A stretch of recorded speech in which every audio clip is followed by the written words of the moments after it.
CRPF के जवान मुनीर अहमद खान और उनकी पाकिस्तानी पत्नी की तस्वीरें बीते लंबे समय से सोशल मीडिया पर छाई हुई हैं। मुनीर अहमद का मीनल खान से कुछ समय पहले निकाह हुआ था। अब अपडेट ये है कि मीनल खान को अटारी बॉर्डर से वापस जम्मू भेज दिया गया है। लेकिन सवाल ये खड़े हो रहे हैं कि आखिर किस वजह से मीनल को वापस भारत बुलाया गया है। पहलगाम हमले के बाद केंद्र सरकार ने सभी पाकिस्तानी नागरिकों को 48 घंटे में भारत छोड़ने का आदेश दिया था, जिसके बाद से पाकिस्तानी नागरिकों को डिपोर्ट करने का सिलसिला जारी रहा। अभी तक 900 से ज्यादा लोगों को पाकिस्तान डिपोर्ट कर दिया गया। इसी कड़ी में जम्मू में तैनात सीआरपीएफ के जवान मुनीर अहमद खान की पाकिस्तानी बीवी मीनल अहमद खान को भी पाकिस्तान डिपोर्ट किया जाना था, लेकिन अब उन्हें डिपोर्ट नहीं किया गया है क्योंकि कोर्ट ने मीनल अहमद खान की डिपोर्टेशन पर रोक लगा दी है।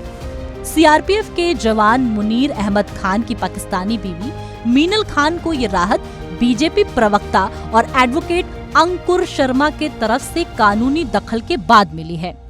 अंकुर शर्मा ने मीनल के पक्ष में कोर्ट में अपील की थी कि उन्हें पाकिस्तान नहीं भेजा जाए। सुनिए क्या कुछ कहना है मीनल के वकील का।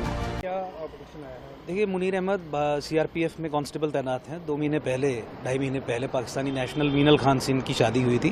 विजिटर वीज़ा पे वो हिंदुस्तान में आई और उसके बाद लॉन्ग टर्म वीज़ा LTV उसके लिए उन्होंने अप्लाई किया, क्योंकि जब आप इंडियन नेशनल से शादी करते हैं तो आप LTV के लिए एलिजिबल हो जाते हैं। पहलगाम हमले के बाद 23 अप्रैल 2025 का जो गृह मंत्रालय का MHA का जो आदेश था, उसमें 2 कैटेगरी के पाकिस्तानी नेशनल्स को एग्जेम्प्ट किया गया था यहाँ से डिपोर्ट करने से। एक तो डिप्लोमेटिक वीज़ा होल्डर्स और दूसरे जिनके पास LTV है यानी लॉन्ग टर्म वीज़ा है।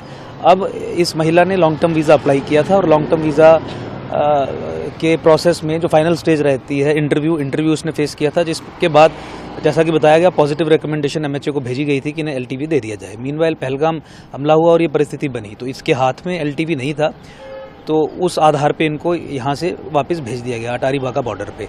उसी दिन जिस दिन ये अटारी वाघा बॉर्डर पे थी, उस दिन जम्मू कश्मीर हाई कोर्ट में केस फाइल हुआ था, सुनवाई हुई थी, जिसमें कोर्ट ने ये सारा आदेश और सारा कानून देखने के बाद एक इंटरिम ऑर्डर पास किया, जिसके आधार पे फिर वहाँ पे इमिग्रेशन अथॉरिटीज़ ने और जो वहाँ पे पुलिस अथॉरिटीज़ और जो गृह मंत्रालय के जो लोग थे, उन्होंने फिर इन्हें वापस भेजा। कल रात को 3 बजे के करीब ये जम्मू वापस पहुँच गई हैं। ऐसे बहुत से केस होंगे जो क्या वो सब पे लागू होंगे? नहीं, देखिए, केवल 2 ही श्रेणी के लोग हैं पाकिस्तानी नेशनल्स जो एग्जेम्प्टेड हैं या जो एक्सेप्शन क्लॉज में हैं। एक तो वो जो LTV visa long term visa holders हैं और दूसरे डिप्लोमेटिक। इसके अलावा जितने भी तमाम पाकिस्तानी उनको वापस जाना है, वो इस तरीके के ऑर्डर से कतई भी कवर नहीं होंगे। इसमें केवल लॉन्ग टर्म वीज़ा होल्डर्स ही कवर होंगे। अब मुनीर अपनी पाकिस्तानी बीवी के साथ जम्मू लौट गए हैं, लेकिन फिर भी उनके ऊपर से अभी संकट टला नहीं है।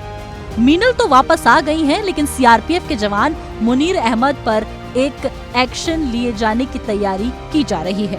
उन पर आरोप है कि उन्होंने बिना औपचारिक अनुमति के पाकिस्तानी महिला से शादी की। साथ ही मीनल खान टूरिस्ट वीजा पर भारत आई थी, लेकिन वीजा की वैधता खत्म होने के बाद भी भारत में रह रही थी और सीआरपीएफ जवान ने इसकी जानकारी किसी को नहीं दी, जिसके बाद अब उनके ऊपर जांच बैठा दी गई है। आपको बता दें कि मुनीर खान की शादी पाकिस्तान के रहने वाली मीनल अहमद खान से मई 2024 में ऑनलाइन हुई थी। मीनल अहमद खान इस साल मार्च में भारत आई। उन्हें शॉर्ट टर्म वीजा दिया गया था। मीनल अहमद खान ने दावा किया कि वह भारत आने के लिए पिछले 9 सालों से इंतजार कर रही थी।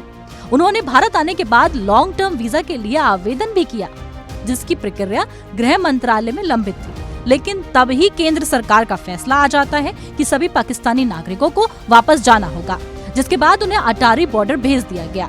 जिस दिन ये अटारी वाघा बॉर्डर पर पहुंची, उसी दिन जम्मू कश्मीर हाई कोर्ट में केस फाइल हुआ और सुनवाई हुई, जिसमें कोर्ट ने यह आदेश और सारा कानून देखने के बाद एक अंतरिम ऑर्डर पास किया, जिसके बाद बॉर्डर से उन्हें वापस भेज दिया गया और वो रात के करीब 3 बजे जम्मू वापस लौटी। ऐसे में मीनल तो जम्मू वापस आ गई हैं और सीआरपीएफ जवान के ऊपर जांच भी बैठा दी गई है। वकील का इस पर क्या कुछ कहना है, ये भी आपने सुन लिया। इस पूरे मामले पर आपकी क्या राय है? आपका क्या नजरिया है? क्या जवान ने अपनी बीवी को भारत में रखा गलत था, या सीआरपीएफ जवान जिस तरीके से ये सारी गतिविधियां हुई इसमें उसकी गलती थी? इस पर आप क्या कहना चाहेंगे? कमेंट बॉक्स में अपनी राय जरूर पेश करें।